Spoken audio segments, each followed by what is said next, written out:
Hello friends, नमस्कार। Welcome back to on YouTube channel Aryan educational academy.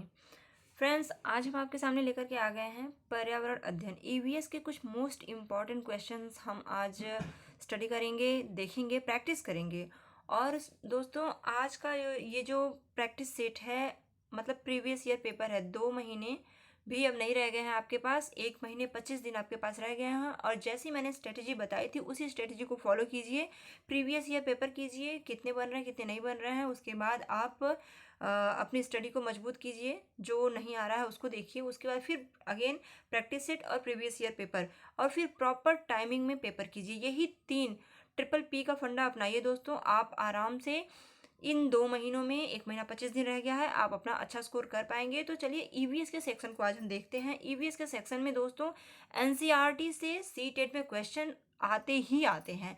तो आज मैं जो क्वेश्चंस लेकर के आई हूँ, अगर आपने एनसीईआरटी पढ़ी है तो आप बेहतर कर पाएंगे। अगर नहीं भी पढ़े हैं, जो दोस्त एनसीईआरटी नहीं पढ़े हैं, उनके लिए जा करके फिर से बुक एनसीईआरटी की पूरी छानने की ज़रूरत नहीं है। उसको पढ़ने में आपको बहुत टाइम लगेगा। बस इन क्वेश्चंस की प्रैक्टिस कीजिए। और ये क्वेश्चंस प्योर एनसीईआरटी से लिए गए हैं, और ये क्वेश्चंस आपको मिलने ही मिलने हैं। आज का ये प्रैक्टिस सेट आपके लिए बहुत ही मोस्ट इंपॉर्टेंट क्वेश्चन है दोस्तों। ये प्रैक्टिस सेट कीजिए और देखिएगा, इसमें से आपको 4 से 6 क्वेश्चन मिलेंगे, ज़्यादा भी मिल सकते हैं। और इसमें से ऐसे क्वेश्चन हैं ये कि आपको बहुत ही इंपॉर्टेंट है, करना ही है। क्योंकि मैंने जितने भी प्रीवियस ईयर उठा के देखे हैं, उन सब में ये क्वेश्चंस आते हैं। तो चलिए स्टार्ट करते हैं। बहुत ही इम्पॉर्टेंट आज का ये प्रैक्टिस सेट है। फटाफट अपने सभी दोस्तों में शेयर कर दीजिए। फर्स्ट विजिटर है तो आर्यन एजुकेशन एकेडमी को सब्सक्राइब कीजिए, बेल आइकन को प्रेस कीजिएगा, क्योंकि डेली नोटिफिकेशन आपको बेल आइकन प्रेस करेंगे तो डेली आपको वीडियोस मिलेंगे, उसके नोटिफिकेशन मिलेंगे और आप पा सकेंगे प्रैक्टिस सेट, जिससे आपकी तैयारी बेहतर होगी। So start now friends. आज का क्वेश्चन है ईवीएस का, देखते हैं। देखिए, निम्नलिखित में से सत्य कथन चुनिए। बिल्कुल जो सही है वही आपको चूज करना है। दिया है कुछ ऑप्शंस। हाथी गदले पानी में खेलना पसंद करते हैं क्योंकि क्योंकि इनसे इनके शरीर को ठंडक मिलती है। एंड सेकेंड ऑप्शन है, अधिकांश हाथी दिन में लगभग 10 घंटे आराम करना और सोना पसंद करते हैं। तीसरा हो जाएगा, 3 महीने के हाथी के बच्चे का वजन लगभग 200 kg होता है। एंड फोर्थ है, अधिकांश बड़े हाथी एक दिन में लगभग 100 किग्रा पत्ते झाड़ियाँ खा लेते हैं। तो एनसीईआरटी की बुक उठाएंगे, उसमें एक चैप्टर ही है जिसमें आप हाथी के बारे में पूरी तरीके से डिटेल जान पाएंगे। तो क्या क्या हाथियों को कैसे होता है, ये चारों पॉइंट से ही क्वेश्चन बनते हैं। तो बताइए इसमें क्या होगा। ऑप्शंस हैं आपके, फर्स्ट एंड ऑप्शन है आपका यहाँ पे सेकेंड एंड फोर्थ, एंड दूसरा ऑप्शन हो जाएगा फर्स्ट और फोर्थ, तीसरे में है फर्स्ट सेकेंड एंड फोर्थ, और चौथे में है फर्स्ट एंड थर्ड। तो क्या होगा, देखिए दोस्तों, आपका यहाँ पे थर्ड ऑप्शन राइट हो जाएगा, फर्स्ट, थर्ड एंड फोर्थ। तो कौन सा नहीं होगा, सेकंड नहीं होगा। जहाँ पे दिया गया है कि अधिकांश हाथी दिन में लगभग 10 घंटे आराम करना पसंद करते हैं, दोस्तों ये बिल्कुल रॉन्ग हो जाएगा। हाथी सिर्फ और सिर्फ दिन में 2 से 3 घंटे ही सोते हैं। ये आपको एनसीईआरटी की बुक में लाइन टू लाइन मिल जाएगी। तो बुक देखेंगे तो ठीक है, नहीं देखने का समय बिल्कुल दोस्तों समय नहीं है। बस प्रैक्टिस कीजिए, धुआंधार प्रैक्टिस कीजिए और हमारे साथ लगे रहिए। देखिए, इन चारों ऑप्शन को आप ध्यान से बिल्कुल दिमाग में बैठा लीजिए। अगर नोट करना चाहें तो नोट भी कर लीजिए। ये चारों पॉइंट में से कुछ भी पूछ सकता है, ऑप्शन चेंज कर सकता है आपका। ठीक है, तो ये पॉइंट बिल्कुल एनसीईआरटी से लिए गए हैं। यहाँ पे हाथी जो है, हाथी के बारे में first, third and fourth point बिल्कुल राइट है। सेकेंड पॉइंट 10 घंटे आराम करना, ये रॉन्ग हो जाएगा। 10 घंटे आराम नहीं करते हैं, बल्कि 3 से 4 घंटे ही हाथी आराम करते हैं दिन में। ठीक है, तो आपका हो जाता है यहाँ पे third option is right answer. So your answer that will be third option. ध्यान दीजिएगा, 3 से 4 घंटे सोते हैं, 10 घंटे नहीं सोते हैं। ठीक है, और बाकी चीज़ें फर्स्ट, सेकेंड एंड थर्ड की के जो ऑप्शन में दिए गए हैं वो बिल्कुल राइट है। चलिए आगे बढ़ते हैं। मोस्ट इंपॉर्टेंट क्वेश्चन है दोस्तों, फटाफट अपने दोस्तों में शेयर कर दीजिए और आप भी अपने नोटबुक और पेन के साथ बैठिएगा, जो इंपॉर्टेंट लगे लिखते जाइए। देखिए, मोस्ट इंपॉर्टेंट क्वेश्चन एक ये रहा, हर बार क्वेश्चन में पूछा जाता है, मधुबनी चित्रकला के बारे में सही कथन चुनिए। मधुबनी चित्रकला के बारे में आपको पता होना चाहिए कि मधुबनी जो शैली है, ये चित्रकला की एक शैली है। ये होती कैसी है, क्या क्या होता है, तो इसमें दिया गया है। देखिए, नील, हल्दी, फूल, पेड़ों के रंग आदि का इस्तेमाल किया जाता है। ये एक तरीके की चित्रकला है जिसमें किस चीज़ से, मतलब एकदम प्योर पर्यावरण की चीज़ों का ही इसमें यूज़ किया, प्रकृति की चीज़ों का ही यूज़ किया जाता है। नील से, हल्दी से बनता है, फूल और पेड़ों के रंग का इस्तेमाल किया जाता है इसमें। इसमें चित्र कैसे बनते हैं, तो इंसान और जानवर, पेड़, फूल, पंछी, मछलियाँ, ये सब उनमें दिखाया जाता है चित्रकला में। और यह लोक चित्रकला जो है बहुत ही पुरानी, और इसका नाम मधुबनी नामक स्थान के नाम पर पड़ा है। ये तीनों आपके ऑप्शंस एनसीईआरटी में आपको बिल्कुल मिलेंगे दोस्तों, ये तीनों ऑप्शन आपके बिल्कुल राइट है। यहाँ पर दिया गया मधुबनी राजस्थान का अति प्रसिद्ध जिला है, यही एक रॉन्ग ऑप्शन है दोस्तों। अगर पूछे कौन सा गलत है तो डी ऑप्शन होगा, लेकिन पूछ रहा है इसमें सही कथन चुनिए, तो फर्स्ट, सेकंड एंड थर्ड बिल्कुल सही है। मधुबनी चित्रकला शैली के बारे में गलत क्या है, मधुबनी राजस्थान का नहीं बल्कि बिहार का अति प्रसिद्ध जिला है। ओके, तो ध्यान दीजिएगा, मधुबनी राजस्थान का नहीं बल्कि बिहार का जिला है, और ये सही हो जाएगा आपका फर्स्ट, सेकंड एंड थर्ड। तो किस ऑप्शन में है first, second and third, first, second and third आपका फोर्थ ऑप्शन में है, ठीक है। सो your answer that will B fourth option, first, second and third. अब मधुबनी चित्रकला के बारे में आपको सारी डिटेल यहाँ पे मिल गए हैं, आप इसे स्क्रीनशॉट भी ले सकते हैं बाद में पढ़ने के लिए। और क्या नहीं है ये मैंने बता दिया, राजस्थान का नहीं बल्कि ये बिहार का है, ठीक है। चलिए आगे बढ़ते हैं। नेक्स्ट क्वेश्चन हो जाएगा आपका, कोई पक्षी पेड़ की ऊंची डाल पर अपना घोंसला बनाता है, तो वो कौन सा पक्षी है। मतलब ये पूछा जा रहा है कि वो कौन सा पक्षी है जो पेड़ की ऊंची डाल पे घोंसला बनाता है। शकरखोरा है, कलचिड़ी है, कौवा है कि फाख्ता है। तो पेड़ के सबसे ऊंची डाल पे घोंसला बनाने वाला पक्षी जो है वो कौवा है। Your answer that will be third option. So your right answer हो जाएगा थर्ड आपका कौवा है। शकरखोरा और कलचिड़ी और फाख्ता के बारे में भी थोड़ा सा जान लेते हैं। तो देखिए, शकरखोरा पर्स के आकार का बनाता है, पेड़ की पतली शाखाओं से निलंबित घोंसला बनाते हैं ये। कलचिड़ी जो होती है वो दीवारों में छेद कर देती है, दीवारों में छेद करके अपना घोंसला बनाती है, मतलब रहने के लिए स्थान बनाती है। पेड़ के खोल में जब भी कर देती है, जबकि जो फाख्ता होता है ये पेड़ की खोल में बनाता है। और निम्न ऊंचाई वाले पेड़ों पर घोंसला बनाते हैं फाख्ता जो है थोड़ी ही ऊंचाई पे बनाते हैं। और ज़्यादा ऊंचाई के बारे में बात की गई है तो कौवा, सबसे ऊंची डालियों पर अगर घोंसला बनाने वाला कोई पक्षी है तो वो है कौवा। सो your answer that will be third option. Okay, तो कौवा हो जाएगा यहाँ पे आपका। आगे बढ़ेंगे दोस्तों, यहाँ पर हम इधर चलते हैं। अब हमारा ये क्वेश्चन 64th क्वेश्चन है। देखिए, इस क्वेश्चन में है पोचमपल्ली। पोचमपल्ली एक गांव का नाम है, पोचमपल्ली एक गांव है। ये कौन सा गांव है, कहाँ का गांव है, इसके बारे में कुछ जान लेते हैं। देखिए, विशेष प्रकार के कपड़े की बुनाई होती है यहाँ पे। पोचमपल्ली विशेष प्रकार के कपड़े की बुनाई होती है, ये प्रसिद्ध बुनाई के लिए ही प्रसिद्ध है और इसे पोचमपल्ली ही कहते हैं। इस बुनाई की शैली को भी पोचमपल्ली ही कहते हैं। ओके, तो ये गांव निम्नलिखित में से किसका भाग है। क्या केरल का है, कर्नाटक का है, आंध्र प्रदेश का है या तमिलनाडु का है, बताइएगा क्या होगा।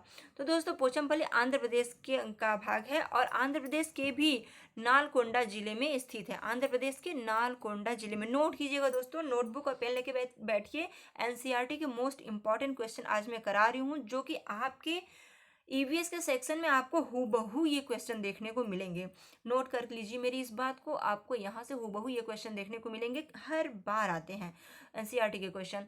तो ये आंध्र प्रदेश का है। आंध्र प्रदेश में पूछेगा कहाँ से, तो नालकोंडा जिले में। ओके, नालगोंडा जिले में स्थित है ये। और पोचमपल्ली साड़ी बहुत ही प्रसिद्ध है। पोचमपल्ली एक तरह ये जो गांव है वहीं पे ये बुनाई होती है, इसलिए पोचमपल्ली साड़ी भी वहाँ पे बहुत प्रसिद्ध है। और ये किस लिए प्रसिद्ध है, अपने कपड़े की रंगाई की एक इकत शैली, सबसे हट करके एक शैली है जो कि ज्यामिति प्रतिरूप के पैटर्न पे, ज्यामिति पैटर्न के लिए प्रसिद्ध है। किस लिए प्रसिद्ध है, क्वेश्चन किसी भी फॉर्म में बनाए, आपको मैं डिटेल बता रही हूँ। ज्यामिति पैटर्न के लिए ये प्रसिद्ध है, ठीक है, तो इसको भी आप नोट कीजिएगा। पोचमपल्ली साड़ी के लिए प्रसिद्ध है, ज्यामिति पैटर्न के लिए प्रसिद्ध है, और आंध्र प्रदेश के नालगोंडा जिले में पाया जाता है। तो आपका यहाँ पे हो जाएगा your answer that will be third option, Andhra Pradesh. Okay, चलिए आगे बढ़ते हैं राजस्थानी ओक के बारे में। वेरी वेरी इंपॉर्टेंट दोस्तों, आज के सेक्शन में कोई भी क्वेश्चन ऐसा नहीं है जिसे मैं कहूँ कि ये इंपॉर्टेंट नहीं है, इसको थोड़ा सा आप छोड़ सकते हैं। किसी भी क्वेश्चन को आप छोड़ नहीं सकते हैं। तो मेरा पूरा वीडियो ज़रूर देखिएगा, मोस्ट इंपॉर्टेंट आज का सेक्शन है और सारे क्वेश्चन आपके लिए इम्पॉर्टेंट हैं। इसमें से कोई भी आ सकता है, ज़्यादातर क्वेश्चन आपको देखने के लिए मिलेंगे। रेगिस्तानी ओक के बारे में सही कथन बताना है आपको। यह एक पेड़ है, ऑस्ट्रेलिया में पाया जाता है।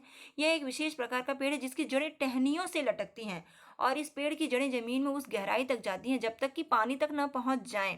पेड़ की के बारे में बता रहा है, पेड़ की कैरेक्टरिस्टिक्स क्या क्या है, क्या क्या विशेषताएं हैं, ये बता रहा है। इस पेड़ के तने में पानी जमा होता रहता है और स्थानीय लोग पतले पाइप का उपयोग करके इस पानी को पीते हैं। अब आपको बताना है रेगिस्तानी ओक के बारे में क्या क्या पॉइंट सही है, सही कथन चुनना है, ठीक है। तो क्या क्या यहाँ पे सही है दोस्तों, आपका यहाँ पे सेकेंड ऑप्शन सही हो जाएगा, फर्स्ट सेकेंड एंड फोर्थ। तो आपका सी ऑप्शन गलत हो जाएगा। इस पेड़ की जड़ें जमीन में उस गहराई तक जाती हैं जब तक कि पानी तक ना पहुंच जाएं। यहाँ पे सही क्या हो जाएगा, देखिए रेगिस्तानी ओक जो है ये डिजर्ट ओक के नाम से जाना जाता है और ऑस्ट्रेलिया में पाया जाता है। सो फर्स्ट तो आपका सही हो गया, ऑस्ट्रेलिया में पाया जाता है, ठीक। और इसे कहते क्या है, नोट कर लीजिएगा इसका नाम, अगर वैज्ञानिक नाम पूछे तो एकेशिया कोरियासिया कहते हैं इसको, एकेशिया कोरियासिया, ओके। और ये एक शुष्क प्रदेश में पाया जाता है, ठीक है, शुष्क प्रदेश में पाया जाता है। और जल की प्राप्ति के लिए इसकी जड़ें गहराई तक प्रविष्ट हो जाती हैं, जल की प्राप्ति के लिए ये गहराई तक प्रविष्ट होती हैं, ठीक। तो गहराई तक तो जाती हैं ये, तो थर्ड ऑप्शन आपका सही हो जाएगा। इस पेड़ की पतले पाइप का उपयोग करके इस पानी को लोग पीते हैं। अब ये सही है कि नहीं ये देखना है। तो यहाँ पे राइट ऑप्शन तो सेकंड दिखा रहा है, सेकंड में हो जाएगा आपका first, A C and D, okay, A C and D. तो यहाँ पे थर्ड, ये एक विशेष प्रकार का पेड़ है जिसकी जड़ें टहनियों से लटकती हैं। थर्ड नहीं, बी ऑप्शन नहीं होगा, फर्स्ट हो जाएगा, ए हो जाएगा, सी हो जाएगा एंड डी हो जाएगा, ए सी एंड डी, ठीक है। देखिए ऑस्ट्रेलिया में पाया जाता है, नोट कीजिएगा, ऑस्ट्रेलिया में पाया जाता है और तब तक इसकी जड़ें बढ़ती रहती हैं जब तक कि ये जड़ें पानी तक ना पहुंच जाएं, ये इंपॉर्टेंट है। और उसी ये पानी तक पहुंचती हैं जड़ें तो लोग पतले पाइप का यूज़ करके उसकी जड़ों से पानी निकाल के पीते भी हैं। तो ये चीज़ें इंपॉर्टेंट है यहाँ पे। चलिए तो यहाँ पे आपका राइट ऑप्शन हो जाता है second option, A C and D, okay. B यहाँ पर गलत हो जाएगा, ए सी एंड डी सही है। चलिए दोस्तों आगे बढ़ते हैं, अबू धाबी के बारे में देखिए, क्वेश्चन यहाँ से भी आता है। अबू धाबी के विषय में सही कथन चुनिए। आप अलग अलग प्रैक्टिस सेट उठाएंगे, प्रीवियस ईयर पेपर उठाएंगे, तो वहाँ से इन क्वेश्चंस में से ये जो सारा मैं कलेक्शन एक साथ लेकर के आई हूँ जो कि आपका एनसीईआरटी बेस्ड है, तो इनमें से किसी प्रैक्टिस सेट में 2 क्वेश्चन मिलेंगे, किसी में 4 क्वेश्चन मिलेंगे। मैं सारा कलेक्शन लेके आई हूँ क्योंकि इनमें से कहीं ना कहीं से क्वेश्चन आएगा ज़रूर, और 4 से 6 क्वेश्चन की पॉसिबिलिटी बनती है, ज़्यादा से ज़्यादा क्वेश्चन एनसीईआरटी से आते हैं। तो अबू धाबी के बारे में देखिए क्या कह रहा है, सही कथन ही बताना है आपको। क्या ये रेगिस्तानी इलाके में है? अबू धाबी में पानी पेट्रोल से महंगा है। यहाँ की स्थानीय भाषा अरबी है। अबू धाबी की मुद्रा मतलब रुपए को दिनार कहते हैं। देखिए दोस्तों सी टेट का अब ट्रेंड ही हो गया है ABCD ऑप्शनल क्वेश्चन करने का। ABCD करके ABC सही है या CDA सही है या ADB सही है, ऐसे ही क्वेश्चन बनते हैं जिसमें कि आप कंफ्यूज हो जाते हो। अगर आपका कॉन्सेप्ट क्लियर है, आप अबू धाबी के विषय में जो भी उसकी विशेषताएं हैं आप जानते हैं, तो आप उसको बेहतर तरीके से सही कर पाएंगे। तो इस चारों ऑप्शन को आप देखिए और अबू धाबी के बारे में समझिए कि सही क्या होगा। देखिए रेगिस्तानी इलाके में है, ये 100% राइट है। एंड अबू धाबी में पानी भी पेट्रोल से महंगा है, ये भी आपका सही है। यहाँ की स्थानीय भाषा अरबी है, नहीं ये गलत हो जाएगा आपका। अबू धाबी के मुद्रे को दिनार कहते हैं, 100% राइट। सो ए बी और डी ऑप्शन सही हो जाएगा। ए बी और डी कहाँ है? Fourth option. देखिए संयुक्त अरब अमीरात जो UAE कहते हैं मध्य पूर्व एशिया में स्थित है। यह एक प्रमुख देश है, इसकी राजधानी अबू धाबी है। अबू धाबी जो है राजधानी है किसकी? संयुक्त अरब अमीरात की राजधानी है अबू धाबी। यहाँ की मुद्रा UAE दिरहम है। देखिए यहाँ आपकी मुद्रा दिरहम है, लेकिन यहाँ पर क्या कहा गया है? यहाँ पे दिनार कहा गया है। यहाँ की मुद्रा दिरहम है। प्रमुख पेट्रोलियम उत्पादक देश है। शुष्क प्रदेश में स्थित होने के कारण यह जल अमूल्य माना जाता है। दिनार जो है इराक की मुद्रा है। अब यहाँ पे डी ऑप्शन में दिया गया अबू धाबी की मुद्रा मतलब रुपया को दिनार कहते हैं, जबकि दिनार कहाँ का है? इराक का है। तो आपका डी ऑप्शन गलत हो गया। फिर यहाँ पे सही कौन सा जाएगा? Fourth option, A D and B। A D and B कैसे सही हो सकता है? A D and B हो जाएगा fourth option, but fourth option यहाँ पे सही दिया गया, संयुक्त अरब अमीरात, A D और B। अबू धाबी की मुद्रा को दिनार कहते हैं। ठीक, और यहाँ पे दिया है कि शुष्क प्रदेश में स्थित होने के कारण जल अमूल्य माना जाता है। दिनार इराक की मुद्रा है। दिनार जो है इराक की मुद्रा है। ए, डी और बी ऑप्शन सही दिया गया है। फोर्थ ऑप्शन, तो फोर्थ ऑप्शन ए, डी और बी हुआ। ए, डी और बी। अबू धाबी में पानी पेट्रोल से महंगा है। ठीक है। स्थानीय भाषा अरबी है, ये गलत दिया गया है। तो दोस्तों यहाँ पे चौथा ऑप्शन सही बताया गया है। तो जो एनसीईआरटी में दोस्तों क्वेश्चन बनता है और उसका आंसर जो कि सीबीएसई जो भी हमारा आंसर जब आता है तो वहाँ से जो सही होता है हम उसी को बताते हैं। तो ए, डी और बी यहाँ पर सही बताया गया है। तो इसको एक नज़र आप लोग भी देखिएगा और कमेंट कीजिएगा ज़रूर कि डी जो है स्थानीय भाषा अरबी है। यहाँ की स्थानीय भाषा क्या होगी, अबू धाबी की स्थानीय भाषा में क्या होगी, मैं यहाँ पे थोड़ा सा कंफ्यूज हूँ, तो प्लीज़ कमेंट कीजिएगा और बताइएगा। फिलहाल यहाँ पे डी ऑप्शन बताया गया है, बताइएगा ये डी ऑप्शन सही है या गलत है आपके हिसाब से। आपका भी ये फर्ज बनता है कि आप भी इस पर सर्च करें अगर कहीं पे कोई कन्फ्यूज़न हो जाता है तो। ठीक है, तो आई होप आप देखेंगे और कमेंट जरूर करेंगे कि क्या सही होगा। यहाँ पे आंसर फोर्थ बताया गया है। तो चलते हैं, आगे बढ़ते हैं।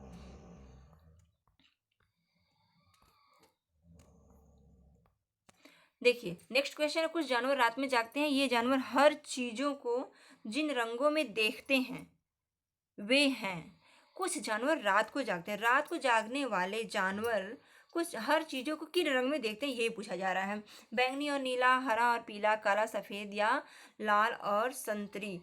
तो दोस्तों काले और सफेद रंग में कुछ जानवर हैं जो रात में जागते हैं। जैसे उल्लू हुआ, तो वो हर एक चीज को, वो किसी भी कलरफुल चीज को भी, किसी भी कलर्ड चीजों को भी वो ब्लैक एंड व्हाइट में ही देख पाते हैं, जो रात को जागने वाले जानवर होते हैं। सो your answer that will be third option, काला और सफेद। यहाँ पे आपका राइट आंसर हो जाएगा थर्ड ऑप्शन, काला और सफेद। ठीक है, जैसे कौन कौन से होते हैं वो जानवर, उल्लू हैं, रैकून भी है। ठीक है, ये जो रात को जागने वाले होते हैं। चलिए आगे बढ़ेंगे, नेक्स्ट क्वेश्चन को हम देखेंगे। यहाँ पे तो आपका थर्ड सही हो गया। नीचे चित्र में 24 घंटे की घड़ी दिखाई गई है तथा चित्र 2 और 3 में दो जानवरों को एक्स और वाई के सोने के समय छायांकित भाग से दिखाए गए हैं। एक्स और वाई के सोने के समय के बारे में सही कथन चुनिए। ऐसे क्वेश्चन रीजनिंग टाइप के भी इसमें आते हैं, तो यहाँ पे आप कंफ्यूज हो सकते हैं। तो चलिए दिमाग लगाइए और देखिए कि यहाँ पे क्या कह रहा है। देखिए पहला ऑप्शन दिया है यहाँ पर, फर्स्ट ऑप्शन है एक्स 20 घंटे सोता है जबकि वाई 18 घंटे सोता है। ठीक, और दूसरा दिया है एक्स 18 घंटे सोता है जबकि वाई 4 घंटे सोता है। एंड थर्ड दिया है एक्स 4 घंटे सोता है जबकि वाई 18 घंटे सोता है। और फोर्थ है एक्स 4 घंटे सोता है जबकि वाई 20 घंटे सोता है। यहाँ पे क्या होगा, देखिए दोस्तों यहाँ पे जो कि वृत्त की तरह बनाया हुआ है, तो वृत्त की तरह बनाया गया है तो 24 घंटे दिखाया गया और 12 सेक्टर में विभाजित किया गया है इसको। तो फिर यहाँ पर जो सारे सेक्टर हैं वो 2 घंटे का ही है, 2-2 घंटे का है। ठीक है, तो जानवर जो एक्स के लिए 2 सेक्टर दिखाया गया है इसमें रेखांकित है, और वो मतलब 2 सेक्टर का मतलब क्या हुआ, वो 4 घंटे सोता है। 2-2 घंटे का दिखाया गया ना, तो वो 4 घंटे हो गया। यहाँ पे आप देख सकते हैं, यहाँ पे जो बना हुआ है ये 2 ऑप्शन है यहाँ पे, ये एक्स, ये दोनों, तो ये 2-2 घंटे का है, तो यहाँ पे 4 घंटे हो गया एक्स का। और जो एक्स के लिए 2 सेक्टर दिखाया गया वो 4 घंटा हो गया, जबकि वाई के लिए 9 सेक्टर रेखांकित है, तो वो कितना हुआ, 2-2 घंटे है। यहाँ पे देखिए 3 छूटा हुआ है, तो ये है कितना, 12 में से 3 निकल गया, 9 बचा ना, तो 9 है तो वो 18 हो गया, वाई 18 हो गया। अब यहाँ पे क्या होगा, वो 18 घंटे सोता है। तो यहाँ पे कौन सा ऑप्शन सही हो जाएगा, यहाँ पे दोस्तों थर्ड ऑप्शन सही हो जाएगा कि एक्स 4 घंटे सोता है जबकि वाई 18 घंटे सोता है। ठीक है, एक्स 4 घंटे सोता है क्योंकि इसको एक्स को 2 खाने मिल रहे हैं जो कि उसका दुगना होगा, तो 2 का 4 हो जाएगा। और जानवर जो वाई है उसको 9 खाने मिले हैं, तो 9 का दुगना करेंगे तो 18 हो जाएगा। तो ये एक्स को जो हो गया और ये वाला वाई का हो गया। सो आपका राइट आंसर थर्ड हो गया। Your answer that will be third option. आप इसे समझिएगा, रीजनिंग के टाइप का कुछ खास है नहीं। चित्र बनाया गया है, इमेज बनाया गया है, एक खाने में जो भरा गया है उसको 2 घंटे दिया गया है, उसके हिसाब से आप इजली इसको समझ सकते हैं। ठीक है, थर्ड ऑप्शन राइट हो जाएगा। मृत सागर क्या है, नेक्स्ट क्वेश्चन आपका हो जाएगा, मृत सागर क्या है। ऐसा सागर जिसका पानी जहरीला होता है, ऐसा सागर जो सभी महासागरों व सागरों से ज़्यादा नमकीन है, या फिर ऐसा सागर जिसमें ज्वार भाटे बहुत तीव्र गति से आते हैं, या फिर ऐसा सागर जिसमें जहाज चलना खतरनाक होता है। मृत सागर मतलब क्या? देखिए, मृत सागर जो होता है वो होता है ऐसा सागर जो सभी महासागरों व सागरों से ज़्यादा नमकीन होता है, खारापन होता है, इतना ज़्यादा उसमें नमक की क्वांटिटी होती है जिससे कि उसको मृत सागर कहते हैं। मृत सागर देखिए, और ये पाई कहाँ जाती है? जार्डन भ्रंश घाटी में ये स्थित है। यहाँ पे अत्यधिक लवणता मतलब नमक पाया जाता है, ये लवणता युक्त सागर है। इसमें मुख्यतः जार्डन नदी और अन्य नदियां आकर इसमें गिरती हैं। साधारण जल की तुलना में कितना? 20 गुना अधिक ब्रोमीन, 20 गुना अधिक ब्रोमीन और 50 गुना अधिक मैग्नीशियम, 20 गुना अधिक ब्रोमीन और 50 गुना अधिक मैग्नीशियम और 10 गुना अधिक आयोडीन लवण पाए जाते हैं। 10 गुना अधिक आयोडीन लवण पाए जाते हैं। ठीक है, नोट कीजिएगा आप लोग।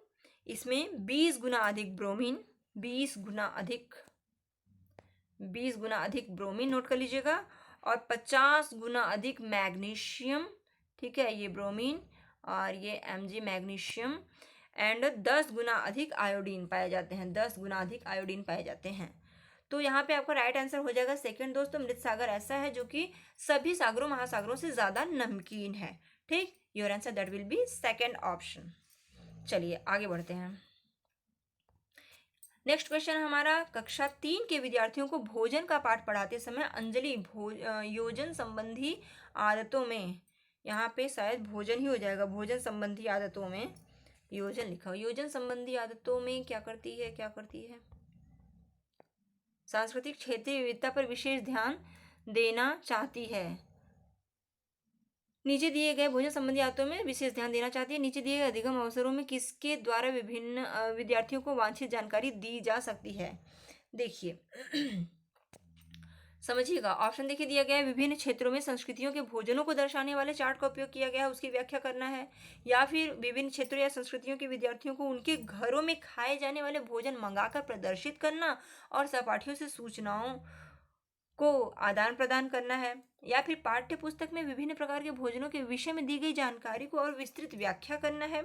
या फिर किसी बाहरी भोजन बनाने वाले व्यावसायिक एजेंसी को आग्रह करके विभिन्न क्षेत्र संस्कृतियों को भोजन का प्रदर्शन करना है। यहाँ क्वेश्चन क्या कह रहा है एक बार समझ लीजिए कि कक्षा 3 के बच्चे हैं, भोजन का पाठ पढ़ाया जा रहा है, तो पढ़ाते समय अंजलि एक टीचर है, वो कुछ योजना बनाती है कि भोजन संबंधी जो आदतें हैं उसके बारे में बच्चे को समझाना है, सिखाना है, बताना है। तो ये किस तरीके से किया जा सकता है, किस तरीके से ये करना ज़्यादा ठीक होगा, किस तरीके से किया जा सकता है? तो इसके लिए ये 4 ऑप्शन यहाँ पे दिए गए हैं। इन चारों ऑप्शंस में क्या बेहतर होगा, क्या तरीका जो है सबसे बेस्ट हो जाएगा? देखिए दोस्तों, सबसे बेस्ट तरीका होगा कि जो बच्चे स्कूल में जो आते हैं वो विभिन्न क्षेत्रों से, संस्कृतियों से होते हैं। तो विद्यार्थियों के जो आते हैं वो अपने घर से अगर लंच बॉक्स ले करके आते हैं, टिफिन ले करके आते हैं, तो उनके लंच बॉक्स को ही सिर्फ मंगा करके, खोल करके, बच्चों को दिखा करके उनके बारे में एक दूसरे से बच्चों को ये बताना कि देखिए इनके लंच बॉक्स में ये है, तो इसमें ये प्रोटीन विटामिन पाए जाते हैं, इसमें कार्बोहाइड्रेट की मात्रा अधिक है, किस चीज़ में क्या पाई जाती है। ठीक है, तो ये सारी चीज़ें हम ऐसे भी बच्चों के बीच में ही उनका लंच बॉक्स शेयर करके, खोल करके, दिखा करके सिखा सकते हैं विभिन्न क्षेत्रों में, विभिन्न संस्कृतियों में किस तरीके के भोजन बनते हैं। किसी के यहाँ किसी तरीके का खाना बनता है, किसी के यहाँ किसी तरीके का। तो वो अलग अलग लंच बॉक्स को बच्चे देखेंगे, पूछेंगे, आपस में आदान प्रदान करेंगे सूचनाओं को। इस तरीके से काफ़ी इंटरेस्टिंग वे में बच्चे जान सकेंगे। सो your answer that will B second option. ठीक है, चलिए आगे बढ़ेंगे दोस्तों। शायद बड़ा हो रहा है वीडियो, बट अब समय नहीं है कि आप 5 क्वेश्चन 2 क्वेश्चन करिए, थोड़े छोटे छोटे क्वेश्चन करिए, 5 मिनट 10 मिनट के क्वेश्चन हम करें। अब हमें पढ़ना है, प्रैक्टिस करनी है ज़्यादा से ज़्यादा, और ये सारे इंपॉर्टेंट क्वेश्चन है दोस्तों, मैं छोड़ ही नहीं सकती, क्योंकि इसमें आपका नफ़ा और नुकसान है, आपका बेनिफिट इसमें है। आप पढ़ेंगे, ये क्वेश्चंस ज़रूर से आपको मिलेंगे और आपको मार्क्स मिलेंगे, जिससे कि आप स्कोर कर सकेंगे काफ़ी बेहतर। चलिए, कक्षा 5 के विद्यार्थियों को पर्यावरणीय चिंताओं के बारे में पढ़ाते समय प्रीति प्रदूषण पर अधिक बल देना चाहती है। वांछित उद्देश्य को प्राप्त करने के लिए नीचे दिए गए क्रियाकलापों में कौन सर्वाधिक प्रभावी हो सकता है। देखिए, प्रदूषण को एक मैम है जो कि पर्यावरणीय चिंताओं के बारे में पढ़ा रही हैं, तो प्रदूषण पर सबसे ज़्यादा फोर्स कर रही हैं, बल देना चाहती हैं, बताना चाहती हैं, समझाना चाहती हैं उनके उद्देश्यों को। प्रदूषण कैसे हो रहा है, क्यों हो रहा है, इन्हें कैसे रोका जा सकता है, ज़्यादा से ज़्यादा क्रियाकलाप के थ्रू वो प्रभावी करना चाहती हैं। चार ऑप्शन दिए गए हैं, क्या करें? विद्यार्थियों से विभिन्न प्रकार के प्रदूषणों के चार्ट बनवाएं, या फिर विद्यार्थियों को शैक्षिक भ्रमण पर ले जाएं और किसी प्रदूषित नदी को दिखाएं, या फिर विद्यार्थियों से विभिन्न प्रकार के प्रदूषणों से संबंधित समूह परियोजनाओं पर कार्य करने के लिए कहें, या फिर किसी विशेषज्ञ को निमंत्रित करके वायु, जल और ध्वनि प्रदूषण पर भाषण। दोस्तों, आपको मैं बता दूं, देखिए, किसी को भी बुला करके स्पीच देना या भाषण देना ये बिल्कुल भी नेगेटिव में जाएगा, क्योंकि भाषण देना या बच्चों को स्पीच में कोई इंटरेस्ट नहीं होता है, वो ऊब जाते हैं और एक कान से सुनते हैं, एक कान से निकाल देते हैं, उन्हें कुछ पता नहीं चलता स्पीच में क्या कहा जा रहा है। ठीक है, थोड़ी बहुत बातें सुनते हैं बट वो ज़्यादा समय तक टिकती नहीं हैं, तो स्पीच से कोई मतलब नहीं होगा और चार्ट बनाने से भी कोई खास फर्क नहीं पड़ने वाला है। सबसे अच्छी चीज़ें हैं शैक्षिक भ्रमण पर ले जाना और सामूहिक परियोजना कार्य करना। अब आपका यहाँ पर दोस्तों फर्स्ट कट हो गया एंड फोर्थ कट हो गया। अब आपको सेकेंड एंड थर्ड में चूज करना है बेस्ट ऑप्शन कौन सा होगा सेकेंड एंड थर्ड का। तो सेकेंड एंड थर्ड में दोस्तों सेकेंड भी बेहतर है, लेकिन सबसे अच्छा हो जाएगा आपका थर्ड। क्यों? क्योंकि सभी कथन तो सही लग रहे हैं इसमें, लेकिन सबसे बेस्ट पे जाना है। अधिक प्रभावी पूछा गया है, सबसे ज्यादा प्रभावी, सर्वाधिक प्रभावी हो सकता है यहाँ पे पूछा गया, तो सर्वाधिक प्रभावी होगा। प्रदूषण से संबंधित जानकारियों के लिए तभी मिल पाएगा जबकि सामूहिक परियोजना विद्यार्थी करेंगे, उनके बीच अंतःक्रिया होगी। सामूहिक परियोजना है, देखिए थर्ड ऑप्शन में, विद्यार्थियों से विभिन्न प्रकार के प्रदूषणों से संबंधित सामूहिक परियोजना। सामूहिक परियोजना का मतलब हो गया किसी भी कार्य पर जहाँ पे प्रदूषण हो रहा है, बच्चों को टॉपिक दिया जाए, बच्चों को वो जगह दिखाया जाए और कुछ बच्चे मिल करके उस पर अपने सृजनात्मक माइंड से लॉजिक लगा के कि क्या किया जा सकता है यहाँ पे जिससे कि इस पर्यावरण को हम दूषित होने से बचा सकते हैं, उस पर प्रोजेक्ट वर्क करेंगे बच्चे, इंटरेस्टिंग वे में करेंगे भी, बहुत कुछ सीखेंगे इस बीच। So your answer that will be third option, जो कि बहुत ही इंटरेस्टिंग तरीका है और सबसे बेहतर, सबसे प्रभावी यही होगा। भ्रमण पर ले जाना भी सही है, लेकिन सिर्फ और सिर्फ दिखाने से बच्चे सिर्फ देख के थोड़ा बहुत सोचेंगे कि हाँ ऐसा होता है, प्रदूषण इस तरीके से होता है, बट प्रोजेक्ट वर्क करेंगे तो उस पर बहुत ज़्यादा सीख पाएंगे।